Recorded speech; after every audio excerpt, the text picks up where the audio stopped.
So, I watch a lot of Discovery Channel. It's probably my main squeeze on television. And they have this one show that plays all day during the day, and it's called The Haunted. I love it.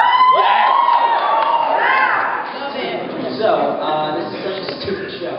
But it basically focuses on people who have been like haunted, visited by ghosts, and basically, what I found about the show is the only thing that's really haunting about it is the difference between the actual people who experience it and the reenactment actors. Because for reenactment, you'll have this beautiful, nice model family, this tall, blonde woman, and just big kids, just like, oh, look out, Thomas, a ghost! And then you'll cut to the interview with the actual person, and it's like this Grendel-looking woman with the tail around. We were scared when the ghost first came up.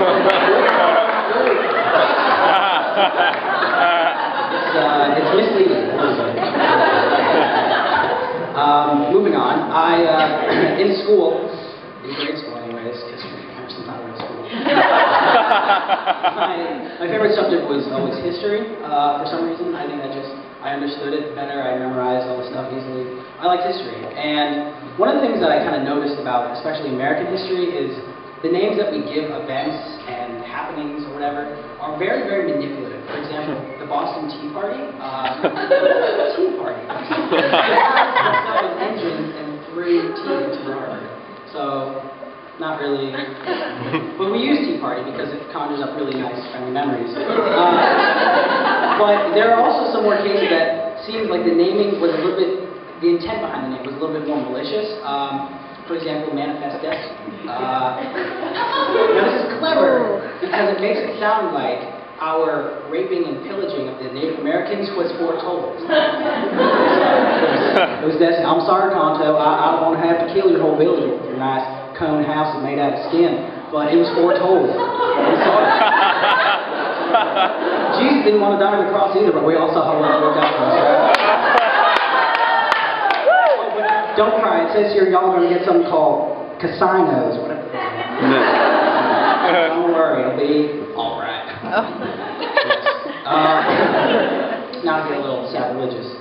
I was raised Presbyterian, which I've always looked at as the Chicago Cubs of religions, because like, they're just as good as everyone else, but who gives a shit, really?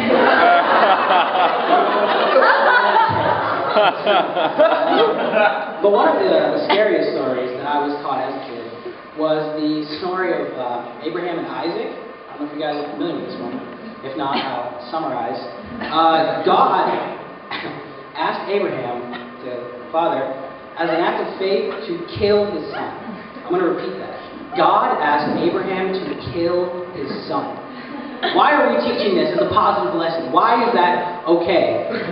Why are we encouraging this kind of behavior? Like could have been like, Abraham gave blood or paid his taxes or something. What does that say about God, actually, that he would ask that of Abraham? It makes him seem like this frat brother, just like, yo, bro, I had to make sure you were going to go through with it, man. I had to make sure you were completely, bro.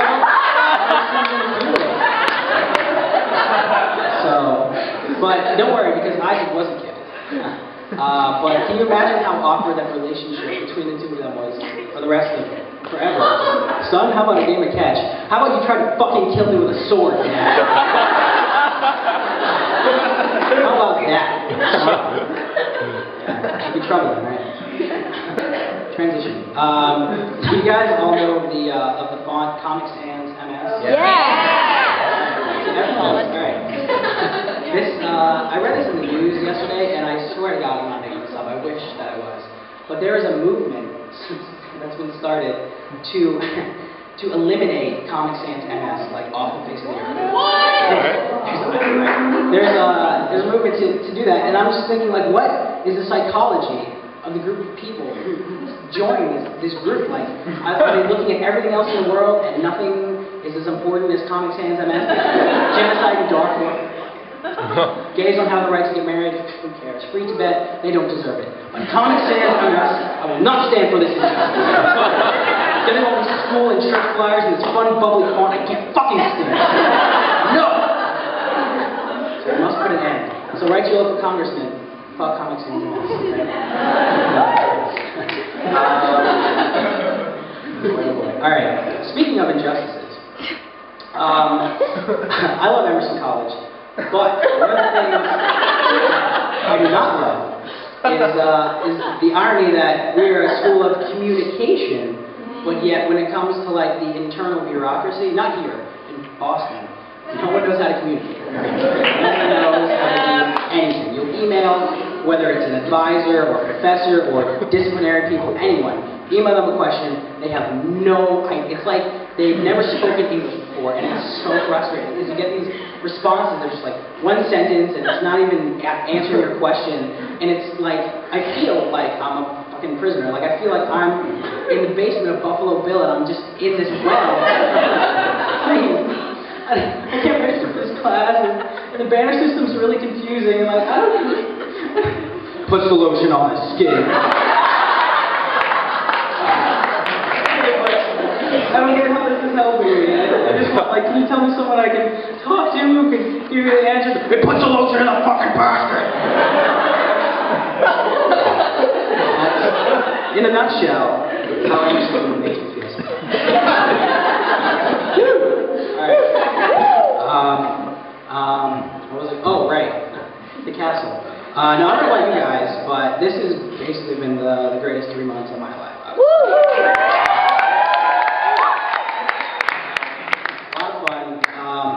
It just, I don't know, it's indescribable. I didn't know what to expect when I came here, and I don't remember half the stuff that happened. But it was a really, really good time. And I'm going to miss a lot of the things about not only the castle and the people here, but also the town of Well. For example, the bell tower, it's so nice and convenient to have like this thing that chimes on the hour and on the half hour, so you know what time it is without having to check your clock.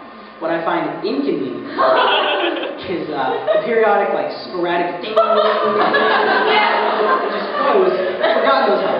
And no one knows why. No one knows. And I've thought about it, and I think the only logical explanation. Wait for it. Sorry, Dad. The only logical explanation is someone working at the church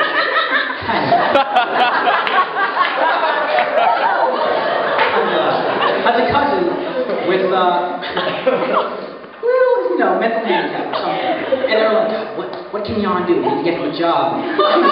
Let's have him ring the bells, right? Pretty and he does a really great bang-up job. And every now and then, his handicap gets the best of him. He, like, locks himself in the bell towers.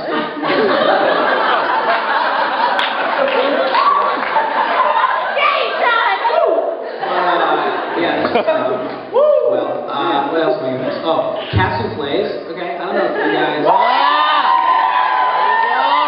Never has constipation tasted so good. I'm going to miss those, I'll tell you what. What else? Oh, people at the castle. This has by far been the craziest mix of people together, but it worked out really, really very well. There's a lot of memorable, crazy stuff like, for example, Rosie. She was the object of a couple guys' affections for a while, and she handled that attention and that affection with such dignified grace. I'm sorry, guys, it's not you. It's coming after. It's not you. Sorry, I just.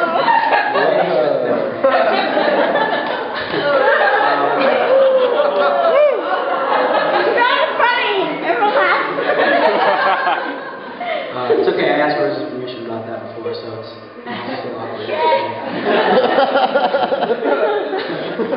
What else? Oh, bike riding, right? Bike riding is the best. There's no joke, I love bike riding. I would also like to say